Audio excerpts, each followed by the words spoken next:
School of Excellence, we are planning to do a safety awareness program for the students regarding while traveling in the bus, what are the safety measures children need to be taken care of. In order to implement that activity, I request Ajay sir and Aparna ma'am to conduct this activity to come forward. Good morning children. ನಾವೆಲ್ಲ ಸಿದ್ಧೀಕ್ಷಾ school excellence ಶಾಲೆಯ ಮಕ್ಕಳಲ್ವಾ? ನಾವು ಪ್ರತಿದಿನ ಶಾಲೆಗೆ ವ್ಯಾನಲ್ಲಿ ಬರ್ತೀವಿ ಅಲ್ವಾ? ವ್ಯಾನಲ್ಲಿ ಬರಬೇಕಾದ್ರೆ ನಾವು ಯಾವ ರೀತಿ ವ್ಯಾನ್ ಹತ್ತಬೇಕು, ಹಾಗೇನೆ ವ್ಯಾನ್ ಯಾವ ರೀತಿ ಇಳಿಬೇಕು, ಇಳಿದ ನಂತರ ನಾವು ಸೇಫ್ ಆಗಿ ಯಾವ ರೀತಿ ರೋಡ್ ಕ್ರಾಸ್ ಮಾಡಬೇಕು ಅನ್ನೋದು ಮಾಡ್ತಾ ಇದ್ದೀವಿ. ಎಲ್ಲ ಮಕ್ಕಳು ದಯವಿಟ್ಟು ಅದನ್ನು ಸೂಕ್ಷ್ಮವಾಗಿ ಗಮನಿಸಿ ಅದನ್ನು ಗಮನಕ್ಕೆ ತಂದ್ಕೋಬೇಕು. Okay, shall we start? ನೋಡಿ, ಮಕ್ಕಳು ವ್ಯಾನ್ ಹತ್ತೋದಕ್ಕೆ ಮೊದಲು ಈ ರೀತಿ ಸಾಲಾಗಿ ನಿಂತ್ಕೋಬೇಕು. ಯಾವ ರೀತಿ ನಿಂತ್ಕೋಬೇಕು? ಸಾಲಾಗಿ ನಿಂತ್ಕೋಬೇಕು. ಒಂದು ಮಗು ಇನ್ನೊಂದು ಮಗುವನ್ನ ಪುಷ್ ಮಾಡಬಾರ್ದು, ಅಂದ್ರೆ ತಳ್ಳಬಾರ್ದು. ಈಗ ವ್ಯಾನ್ ಬರ್ತಾ ಇದೆ.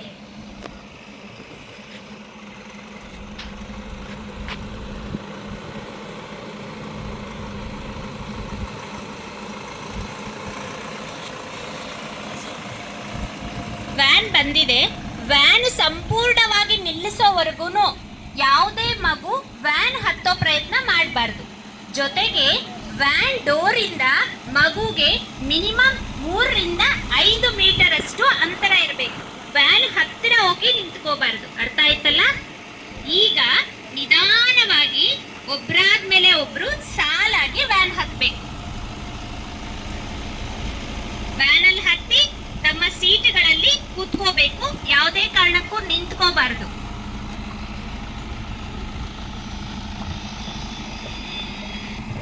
ಎಲ್ಲರೂ ಈ ಕಡೆ ಗಮನಿಸಿ. ಇವಾಗ ಎಲ್ಲರೂ ಕೂಡ ವ್ಯಾನ್ ಹತ್ಬಿಟ್ಟು ಕುತ್ಕೊಂಡಿದ್ದಾರೆ ಅಲ್ವಾ? ಈಗ ನೋಡಿ, ಎಲ್ಲ ಈ ಕಡೆ ವ್ಯಾನ್ ಹತ್ಬಿಟ್ಟು ಕುತ್ಕೊಂಡಿದ್ದಾರೆ. ನೀವೆಲ್ಲರೂ ನೋಡ್ತಾ ಇದೆ, ಕಾಣಿಸ್ತಾ ಇದೆ. ಕೆಲವು ಮಕ್ಳು ಏನ್ ಮಾಡ್ತಾರೆ, ಯಾರೋ ಕಾಣಿಸಿದ್ರು, ಯಾರೋ ಗೊತ್ತಿರೋರು ಏನೋ ಕಾಣಿಸಿದ್ರು, ಇಲ್ಲ ಏನೋ ಒಂದು ಆಗಿದೆ ರೋಡಲ್ಲಿ ಅಂದ್ಬಿಟ್ಟು ಕೆಲವು ಮಕ್ಕಳು ಕೈಯನ್ನ ಆಚೆ ಹಾಕ್ತಾರೆ ಅಲ್ವಾ? ನೀವು ಹಾಕ್ತಿರಲ್ವಾ? ಯಾರಿಗಾದ್ರೂ ಬಾಯ್ ಮಾಡ್ಬೇಕಾದ್ರೆ, ಇಲ್ಲ ಏನಾದ್ರೂ ರೋಡಲ್ಲಿ ನೋಡ್ಬೇಕಾದ್ರೆ ಹಾಕ್ತಿರಲ್ವಾ? ಇಲ್ಲಿ ನೋಡಿ, ಈ ಮಗು ಒಂದು ಕೈಯನ್ನ ಬಾಯ್ ಮಾಡ್ತಿದೆ ಯಾರಿಗೂ, ಇನ್ನೊಂದು ಮಗು ಬಂದ್ಬಿಟ್ಟು ತಲೆ ಹಾಕಿದೆ. ಅವಾಗ ಏನಾಗುತ್ತೆ, ಆಪೋಸಿಟ್ ಅಲ್ಲಿ ಒಂದು ವೆಹಿಕಲ್ ಪಾಸ್ ಆಗುತ್ತೆ.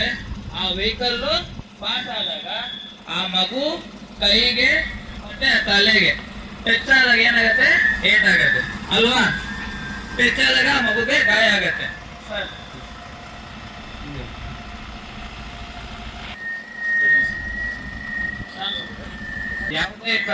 ಯಾವುದೇ ಕಾರಣಕ್ಕೂ ನಾವು ಬಸ್ ವ್ಯಾನ್ ಹೋಗೋ ಟೈಮಲ್ಲಿ ಕೈಗಳನ್ನಾಗ್ಲಿ ತಲೆಯನ್ನಾಗ್ಲಿ ಆಚೆ ಹಾಕೋದು ಅಲ್ವಾ?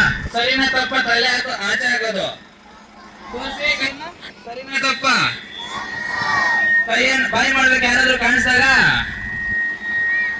ಏನಾದ್ರೂ ಬಾಯಿ ಮಾಡಿದ್ರೆ ಏನಾಗುತ್ತೆ, ಆಪೋಸಿಟ್ ವೆಹಿಕಲ್ ನಾವು ನೋಡಿರಲ್ಲ, ಅವಾಗ ಆಪೋಸಿಟ್ ವೆಹಿಕಲ್ ಮಗುಗೆ ಟಚ್ ಆಗತ್ತೆ. ಅವಾಗ ಏನಾದ್ರೂ ಆಗ್ಲಿ ಅಪಾಯ ಆಗ್ಬೋದು. ಎಲ್ಲ ಕುತ್ಕೊಳ್ಳಿ. ಇವಾಗ ನೋಡಿ, ವ್ಯಾನಲ್ಲೆಲ್ಲ ಕುತ್ಕೊಂಡಿದ್ದಾರೆ. ನಮ್ಗೂ ಚಿಕ್ಕ ಮಕ್ಳು ಅಲ್ವಾ, ನಮ್ಗೆ ಗೊತ್ತಿರಲ್ಲ. ಆ ಮಕ್ಳು ಏನ್ ಮಾಡ್ತಾರೆ, ಕೆಲವರು ವ್ಯಾನ್ ಅಲ್ಲಿ ಓಡಾಡ್ತಾ ಇರ್ತಾರೆ. ಓಡಾಡೋ ಟೈಮಲ್ಲಿ ಏನಾಗುತ್ತೆ, ಡ್ರೈವರ್ಗೆ ಗೊತ್ತಿರಲ್ಲ ಓಡಾಡ್ತಾ ಇದಾರೆ ಅಂದ್ಬಿಟ್ಟು ಸಡನ್ ಆಗಿ ಬ್ರೇಕ್ ಹೊಡಿತಾರೆ. ಅವಾಗ ಏನಾಗುತ್ತೆ, ಮಗು ಹಿಂದ್ಗಡೆಗೋ ಮುಂದ್ಗಡೆಗೋ ಬೀಳ್ತಾರೆ ಅಲ್ವಾ? ಯಾವುದೇ ಕಾರಣಕ್ಕೂ ಒನ್ ಟೈಮ್ ವ್ಯಾನ್ ಸ್ಟಾರ್ಟ್ ಆದ್ಮೇಲೆ ನೀವು ನಿಮ್ ಸೀಟಿಂದ ಎದ್ದೇಳಬಾರ್ದು, ನಿಮ್ ಸ್ಟಾಪ್ ಬರೋ ಗಂಟ. ಮತ್ತೆ ನೀವು ಏನಾದ್ರೂ ಸ್ನಾಕ್ಸ್ ತಿನ್ನೋದಾಗ್ಲಿ, ಇಲ್ಲ ಪೆನ್ಸಿಲ್ ಪೆನ್ ಆಗ್ಲಿ ಬಾಯಿ ಹತ್ರ ಇಟ್ಕೊಳ್ಳೋದು, ಅದು ಇದು ಮಾಡಿದಾಗ ಬ್ರೇಕ್ ಹೊಡೆದಿದ ತಕ್ಷಣ ಏನಾಗುತ್ತೆ, ಅದು ನಿಮ್ಗೆ ಮುಖಕ್ಕೋ ಇಲ್ಲ ಕೈಗೋ ಎಲ್ಲಾದ್ರೂ ಪೆಟ್ಟಾಗ್ಬೋದು. ಯಾವುದೇ ರೀತಿ ಆಗ್ಲಿ ನೀವು ಈ ತಪ್ಪುಗಳನ್ನ ಮಾಡಬಾರ್ದು. ಅರ್ಥ ಆಯ್ತಾ? ಈ ಕಡೆ ನೋಡಿ, ಕೈಯನ್ನ ಹಾಕ್ಬೇಕಾ ಫಸ್ಟ್? ಯಾರಾದ್ರೂ ಕಾಣಿಸಿದ ತಕ್ಷಣ ಬಾಯಿ ಮಾಡ್ಬೇಕಾ ಮಾಡಬಾರ್ದಾ? ಏನಾದ್ರು ರೋಡಲ್ಲಿ ಕಾಣಿಸಿದ ತಕ್ಷಣ ನೋಡ್ಬೇಕಾ ನೋಡ್ಬಾರ್ದಾ? ಅರ್ಥ ಆಯ್ತಲ್ವಾ? ಯಾವುದೇ ಕಾರಣಕ್ಕಾಗ್ಲಿ, ಯಾವುದೇ ಟೀಚರ್ ಕಾಣಿಸ್ಲಿ, ನಿಮ್ಗೆ ಗೊತ್ತಿರೋರು ಕಾಣಿಸ್ಲಿ, ಟ್ರಾವೆಲ್ ಆಗ್ತಿದೆ ಅಂದಾಗ ತಲೆ ಮತ್ತು ಕೈಯನ್ನ ಹಾಕ್ಬಾರ್ದು. ಅರ್ಥ ಆಯ್ತಾ? ಹಾಕ್ಬೇಕಾಗ್ಬಾರ್ದಾ? ಹಾಕ್ಬೇಕಾಗ್ಬಾರ್ದಾ? ಫಾಲೋ ಮಾಡ್ತೀರಲ್ವಾ? ಕರೆಕ್ಟಾಗಿ ಕುತ್ಕೊಂತೀರಲ್ವಾ? ಟ್ರಾವೆಲ್ ಮಾಡೋ ಟೈಮಲ್ಲಿ ಓಡಾಡಲ್ವಾ?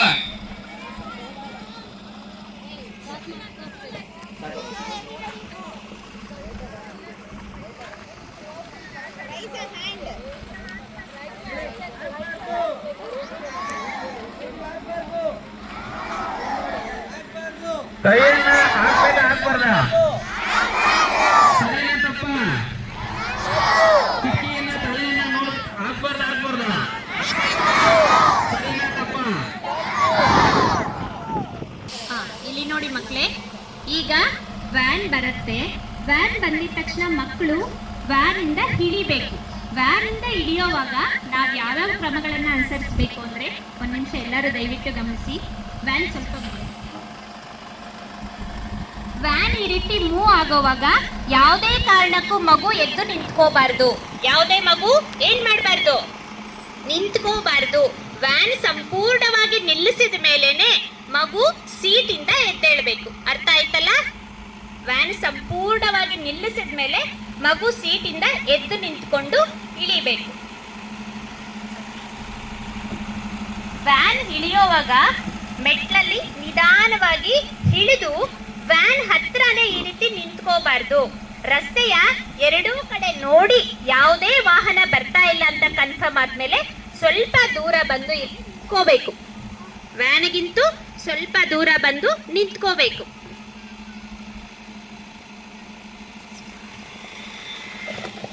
ಎಲ್ಲ ಈ ಕಡೆ ನೋಡಿ. ಇವಾಗ ಮಕ್ಕಳು ವ್ಯಾನ್ ಇಂದ ಇಳ್ದಿದ್ದಾರೆ. ಅವರು ರೋಡ್ ಕ್ರಾಸ್ ಮಾಡ್ಬೇಕು. ಇವಾಗ ಫಸ್ಟ್ ರೋಡ್ ಕ್ರಾಸ್ ಮಾಡುವಾಗ ಏನ್ ತಪ್ಪು ಮಾಡ್ತೀರಾ ಅಂತ ಫಸ್ಟ್ ಅಬ್ಸರ್ವ್ ಮಾಡಿ, ಸರಿನಾ? ನಾವ್ ಇವಾಗ ರೋಡ್ ಕ್ರಾಸ್ ಮಾಡ್ತಾ ಇದೆ, ಯಾವ ರೀತಿ ಮಗು ತಪ್ಪು ಮಾಡುತ್ತೆ ಅಂತ ಫಸ್ಟ್ ನೋಡಿ, ಆಮೇಲೆ ಸರಿ ವಿಧಾನವನ್ನು ಹೇಳ್ತೀನಿ, ಸರಿನಾ? ಇವಾಗ ನೋಡಿ, ಇಲ್ಲೊಂದು ಮಗು ನಿಂತ್ಕೊಂಡಿದೆ. ಆ ಮಗು ರೋಡ್ ಕ್ರಾಸ್ ಮಾಡಕ್ ಬಂದಿದೆ. ವ್ಯಾನ್ ಇಳಿದ ತಕ್ಷಣ ಹಿಂಗೆ ಬಂದ್ಬಿಟ್ಟಿದೆ. ಅಲ್ಲಿ ಏನಾಗ್ತಿದೆ, ಡ್ರೈವರ್ಗೆ ಕಾಣಿಸ್ತಾ ಇಲ್ಲ ಅಲ್ವಾ? ಡ್ರೈವರ್ಗೆ ಕಾಣಿಸ್ತಾ ಇಲ್ಲ ಮುಂದೆ ಯಾರಿದ್ದಾರೆ ಅಂದ್ಬಿಟ್ಟು ಡ್ರೈವರ್ ಏನ್ ಮಾಡ್ತಾರೆ, ಮುಂದೆ ಮೂವ್ ಆಗ್ಬಿಡ್ತಾರೆ. ಆವಾಗ ಆ ಮಗು ಮೇಲೆ ಚಕ್ರನ ಹಚ್ಬಿಡ್ತಾರೆ. ಅದು ಜಾಸ್ತಿ ಉದಾಹರಣೆಗಳಾಗಿದ್ದಾವೆ, ಡ್ರೈವರ್ ನೋಡಿದ್ರೆ ಆಗಿರುವಂಥದ್ದು. ಆಯ್ತು ಅಂತ ಮಗು ಮುಂದೆ ಪಾಸ್ ಆದಾಗ ಆ ಕಡೆಯಿಂದ ಒಬ್ರು ಓವರ್ಟೇಕ್ ಮಾಡ್ಕೊಂಡ್ ಬರ್ತಾರೆ. ಮಗುಗೆ ನಿಧಾನಕ್ಕೆ ಟಚ್ ಮಾಡ್ತಾರೆ. ಟಚ್ ಮಾಡಿದಾಗ ಏನಾಗತ್ತೆ, ಮಗು ಆಕ್ಸಿಡೆಂಟ್ ಆಗತ್ತೆ. ಅವಾಗ ಮಗುಗೆ ಗಾಯಗಳಾಗ್ತವೆ ಅಲ್ವಾ? ನೋಡ್ತಾ ಇದ್ರೆ ಎಲ್ರು, ನೀವು ಮಾಡುವಂತ ತಪ್ಪು ಯಾವ ರೀತಿ ಮಾಡ್ತೀರಾ ಕ್ರಾಸ್ ಮಾಡೋ ಟೈಮಲ್ಲಿ ಅಂತ ಅಲ್ವಾ? ಇವಾಗ ಏನ್ ಮಾಡುತ್ತೆ, ಮಗು ಕ್ರಾಸ್ ಮಾಡ್ತಿರೋ ರೋಡನ್ನ, ಆ ರೋಡ್ ಕ್ರಾಸ್ ಮಾಡೋ ಟೈಮಲ್ಲಿ ಆ ಕಡೆ ಈ ಕಡೆ ನೋಡಿಲ್ಲ. ಈ ಕಡೆ ಆಪೋಸಿಟ್ ಅಲ್ಲಿ ಒಂದು ವೆಹಿಕಲ್ ಬರ್ತಾ ಇದೆ. ಆ ವೆಹಿಕಲ್ ಏನ್ ಮಾಡುತ್ತೆ, ಮಗುಗೆ ಟಚ್ ಮಾಡುತ್ತೆ. ಅದು ಸಹ ಒಂದು ಅಪಘಾತ ತರ ಇಲ್ಲ ಅಪಾಯ ತರ ಆಗ್ಬೋದು. ಅರ್ಥ ಆಯ್ತಾ? ನೋಡ್ತಾ ಇದ್ದೀರಲ್ವಾ, ನೀವು ಮಾಡೋಂತ ಸಣ್ಣ ತಪ್ಪಿಂದ ನಿಮ್ಮ ಪ್ರಾಣಕ್ಕೆ ಅಪಾಯ ಆಗ್ಬೋದು. ಕಾಣಿಸ್ತಾ ಇದೆಯಾ? ನೋಡಿದ್ರಾ, ಆಕ್ಸಿಡೆಂಟ್ ಆದಾಗ ಯಾವ ರೀತಿ ಆಗತ್ತೆ ಅಂತ ನಾವು ಉದಾಹರಣೆ ತೋರಿಸ್ತಾ ಇದೀವಿ. ಕಾಣಿಸ್ತಾ ಇದೆಯಾ ಎಲ್ರಿಗೂ? ಇದು ತಪ್ಪು ವಿಧಾನ. ನೀವು ಮಾಡುವಂತಹ ರೋಡ್ ಕ್ರಾಸ್ ಮಾಡುವಾಗ ಮಾಡುವಂತಹ ತಪ್ಪು ವಿಧಾನ. ಇವಾಗ ಸರಿ ವಿಧಾನವನ್ನ ನಾವು ತೋರಿಸ್ತೀವಿ, ಸರಿನಾ? ಯಾವ ರೀತಿ ರೋಡ್ ಕ್ರಾಸ್ ಮಾಡ್ಬೇಕು ಅಂತ. ಮಕ್ಕಳಿಗೆ ತೊಂದರೆ ಆಗ್ಬೋದು, ಎಲ್ಲ ಗಮನಿಸಿ ಇದನ್ನ.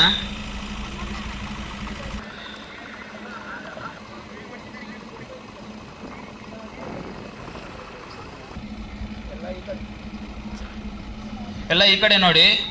ವ್ಯಾನ್ ಇಳಿಯೋ ಟೈಮಲ್ಲಿ ಅನುಸರಿಸಬೇಕಾದ ಸರಿಯಾದ ಕ್ರಮ, ಯಾವ ರೀತಿ ನೀವು ವ್ಯಾನ್ ಇಳಿದಾಗ ರೋಡನ್ನು ಕ್ರಾಸ್ ಮಾಡಬೇಕು ಅಂತ.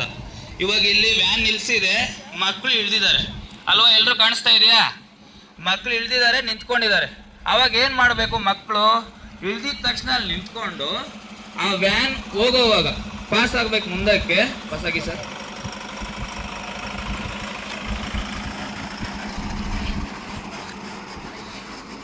ಅವ್ರಿಗೆ ಇಳಿದಿರೋ ವ್ಯಾನು ಮುಂದಕ್ಕೆ ಹೋಯ್ತು, ಮತ್ತೆ ಆ ಕಡೆ ಆಪೋಸಿಟ್ ಒಂದು ವೆಹಿಕಲ್ ಬರ್ತಿದೆಯಾ ಇಲ್ಲ ಅಂತ ಅವ್ರು ನೋಡ್ಬೇಕು. ರೈಟ್ ಸೈಡು ಲೆಫ್ಟ್ ಸೈಡು ನಿಧಾನಕ್ಕೆ ನೋಡ್ಬಿಟ್ಟು, ಇವಾಗ ಒಂದು ವೆಹಿಕಲ್ ಬರ್ತಿದೆ, ಅದು ಪಾಸ್ ಆಗತ್ತೆ ನೋಡಿ.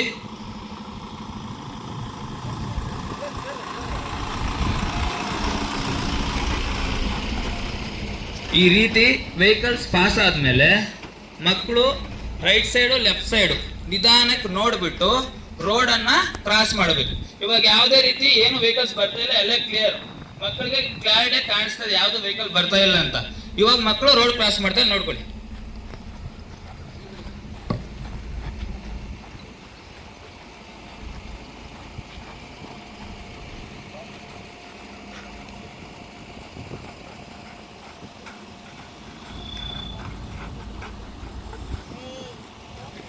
ಟೈಮಲ್ಲಾಗಲಿ ಇಳಿಯೋ ಟೈಮಲ್ಲಾಗಲಿ ಯಾವುದೇ ಕಾರಣಕ್ಕೂ ಎಚ್ಚರಿಕೆಯಿಂದ ಇರಬೇಕು. ಸ್ವಲ್ಪ ಏನಾದರೂ ನೀವು ನಿಮ್ಮ ಎಚ್ಚರಿಕೆಯನ್ನು ತಪ್ಪಿದ್ರೆ ಯಾವುದಾದ್ರೂ ಒಂದು ಅಪಾಯ ಆಗ್ಬೋದು, ಅನಾಹುತ ಆಗ್ಬೋದು. ಯಾವುದೇ ಕಾರಣಕ್ಕೂ ನೀವು ಮುಂಜಾಗ್ರತೆ ವಹಿಸಿ ಪ್ರತಿನಿತ್ಯ ಇದನ್ನು ಫಾಲೋ ಮಾಡಬೇಕು. ಇದು ಒಂದಿನ ಕಾಲ ಯಾವತ್ತೇ ಆಗಲಿ ಪ್ರತಿದಿನ ನೀವು ಇದನ್ನ ಫಾಲೋ ಮಾಡಬೇಕು. ಇದಕ್ಕೆ ಸಂಬಂಧಪಟ್ಟಂಗೆ ಕೆಲವು ಪ್ರಶ್ನೆಗಳನ್ನ ಮೇಡಮ್ ಕೇಳ್ತಾರೆ.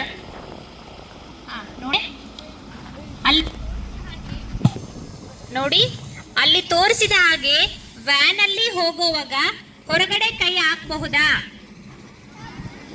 ಇದು ಸರಿನಾ ತಪ್ಪಾ? ತಪ್ಪು. ಯಾವುದೇ ಕಾರಣಕ್ಕೂ ಕೈ ಹೊರಗಡೆ ಹಾಕಬಾರ್ದು. ಹಾಗೇನೆ ತಲೆಯನ್ನು ಸಹ ಕಿಟಕಿಯಿಂದ ಹೊರಗಡೆ ಇಡಬಹುದಾ? ನೋ, ತಲೆಯನ್ನ ಕಿಟಕಿಯಿಂದ ಹೊರಗಡೆ ಇಡಬಾರ್ದು. ಜೊತೆಗೆ ವ್ಯಾನ್ ಇಳಿದ ತಕ್ಷಣ ರೋಡ್ ಕ್ರಾಸ್ ಮಾಡಕ್ಕೆ ಪ್ರಯತ್ನ ಪಡಬಹುದಾ?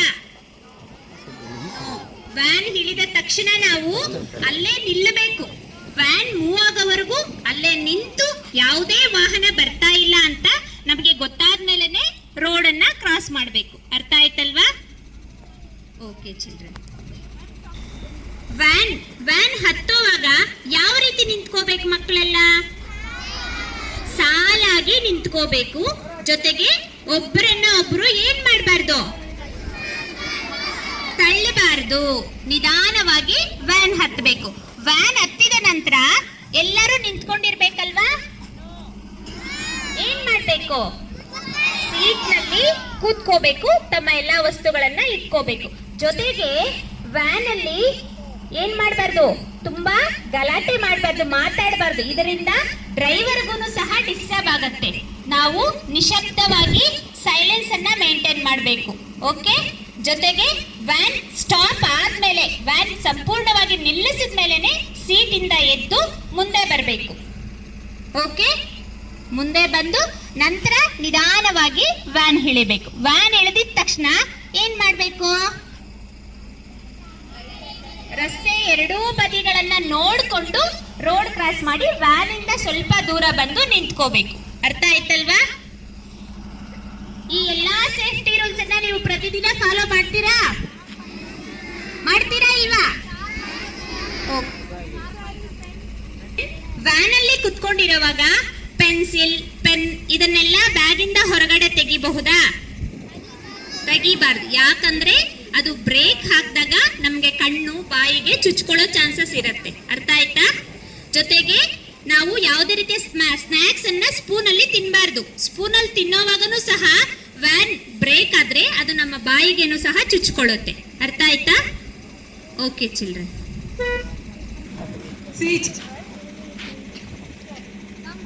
Many children are bringing kurkure, lays, lot of unnecessary things in the bus and eating, not during school hours. Bus while traveling, that is not at all allowed. Will you understand what they explained in Kannada? You all will follow? Now I want some information that you need to say to your parents. ನಿಮ್ಮ parents ಹತ್ರ ಹೇಳ್ಬೇಕು. ಹೇಳ? ಹೋಗಿ ಮನೇಲಿ ಹೇಳ್ತೀರಾ? ನೀವು bus ಸ್ಟಾಪಿಗೆ ನಮ್ಗೊಂದು time ಕೊಟ್ಟಿರುತ್ತೆ. ಆ ಟೈಮ್ ಕೊಟ್ಟಿರೋದು 10 ನಿಮಿಷ ಮುಂದೆ ನಿಮ್ಮ ಪ್ಯಾರೆಂಟ್ ವೇಟ್ ಮಾಡಬೇಕು. ಏನ್ ಮಾಡಬೇಕು? 10 minutes ಬಿಫೋರ್ ಪ್ಯಾರೆಂಟ್ ವೇಟ್ ಮಾಡಬೇಕು ಮಕ್ಕಳನ್ನ ಪಿಕ್ ಮಾಡೋಕೆ. ಅದು ಸ್ಕೂಲ್ ರೂಲು. ತುಂಬಾ ಸಾರಿ ನಾವು ವಾಯ್ಸ್ ಮೆಸೇಜ್ ಕಳಿಸಿದ್ರೆ ಏನ್ ಮಾಡಿದ್ರೇನು ಇವಾಗ ಕೂಡ ಯಾವ ಪ್ಯಾರೆಂಟ್ಸು ವೇಟ್ ಮಾಡ್ತಾ ಇಲ್ಲ. ಸೊ ಮಕ್ಕಳನ್ನ ಇವಾಗ ಹೇಳ್ತೀರಾ ಮನೆಯಲ್ಲಿ ನೀವು ನಮ್ಮನ್ನ ಪಿಕ್ ಮಾಡೋಕೆ ಬರಬೇಕು. ಡ್ರಾಪ್ ಮಾಡೋಕೆ ಎಲ್ಲಾ ಪ್ಯಾರೆಂಟ್ಸ್ ಬೆಳಗ್ಗೆ ಬರ್ತಾ ಇದೆ. ಪಿಕ್ ಮಾಡೋ ಟೈಮಲ್ಲಿ 10 minutes ಬಿಫೋರ್ ಎಲ್ಲಾ ಪ್ಯಾರೆಂಟ್ಸ್ ಅಲ್ಲಿ ಬರಬೇಕು. ನೀವು ಹೇಳ್ತೀರಾ? ಅಲ್ಲಿ ಯಾರು ಸೇಫ್ಟಿಗೋಸ್ಕರ ಹೇಳ್ತಾ ಇರೋದು. ಸೊ ನೀವು ಮನೆಯಲ್ಲಿ ಹೋಗಿ ಹೇಳ್ಬೇಕು. ನೀವು ನಾಳೆಯಿಂದ ನಮ್ಮನ್ನ ಪಿಕ್ ಮಾಡೋ ಟೈಮಲ್ಲಿ 10 ನಿಮಿಷ ಮುಂದೆ. ಇವಾಗ ನೋಡಿ, ಡ್ರೈವರ್ಸ್ ಅವ್ರಿಗೆ ವೇಟ್ ಮಾಡಕ್ ಆಗಲ್ಲ. ಅವ್ರು ನೀವು ಪ್ಯಾರೆಂಟ್ ಬರೋವರೆಗೆ ವೇಟ್ ಮಾಡಿದ್ರೆ ಏನಾಗುತ್ತೆ? ಬ್ಲಾಕ್ ಆಗುತ್ತೆ ರೋಡ್ ಅಲ್ಲಿ. ಅರ್ಥ ಆಯ್ತಾ? ಅದರಿಂದ 10 minutes ಬಿಫೋರ್ ಎಲ್ಲ ಪ್ಯಾರೆಂಟ್ಸ್ ನಿಮ್ಮನ್ನ ಪಿಕ್ ಮಾಡೋ ಟೈಮ್ ಕೊಟ್ಟಿರುತ್ತೆ. ಬಂದು ವೇಟ್ ಮಾಡಬೇಕು. ಎಲ್ಲರೂ ಹೇಳ್ತೀರಾ ಮನೇಲಿ ಹೋಗಿ? ಅಪ್ಪ ಅಮ್ಮಗೆ ಹೇಳ್ತೀರಾ? Will you say to your father and mother, you should come for picking me? Will you say? If you really want the safety of ourselves, what you have to do? You should inform your parent that you should come and pick us 10 minutes before the bus timing. Will you all say? Shall we expect from tomorrow onwards parents should stand in each bus stop? Okay children? Now you understood the instructions? I would like to thank Ajay sir and Aparna ma'am and Keetana ma'am and PD masters and Sharif sir, Ranjit sir and for planning all those things together and all the drivers. ಅವರೇ actually video ಕಳಿಸಿರೋದು awareness ಮಾಡಬೇಕು ಹೇಳ್ಬಿಟ್ಟು ನಮ್ಗೆ request ಮಾಡಿರೋದು. So I would like to thank drivers also and all the teachers, ಎಲ್ಲ teachers. ಸೊ ನಾನು ಹೇಳಿರೋದು ಏನಾದರೂ ಅವ್ರಿಗೆ ಸರಿಯಾಗಿ ಅರ್ಥ ಆಗಿಲ್ಲ ಅಂದರೆ ದಯವಿಟ್ಟು ಟೀಚರ್ಸ್ ಕಡೆಯಿಂದ ಕೂಡ ನೀವು ಅಟ್ಲೀಸ್ಟ್ ಪಿಕಪ್ ಮಾಡೋ ಟೈಮಲ್ಲಿ ಪ್ಯಾರೆಂಟ್ ಬಂದು ವೇಟ್ ಮಾಡಬೇಕು. ಆ ಇನ್ಸ್ಟ್ರಕ್ಷನ್ ಮಕ್ಕಳ ಹತ್ರ ಮ್ಯಾಂಡೇಟರಿ ಹೇಳಿ. ನಾವು ಆಲ್ರೆಡಿ ಗ್ರೂಪಲ್ಲಿ ತುಂಬ ಸಾರಿ ಕಲಿಸಿದ್ರು, ಆದರೂ ಪ್ಯಾರೆಂಟ್ಸ್ ವೇಟ್ ಮಾಡ್ತಾ ಇಲ್ಲ. Thank you all.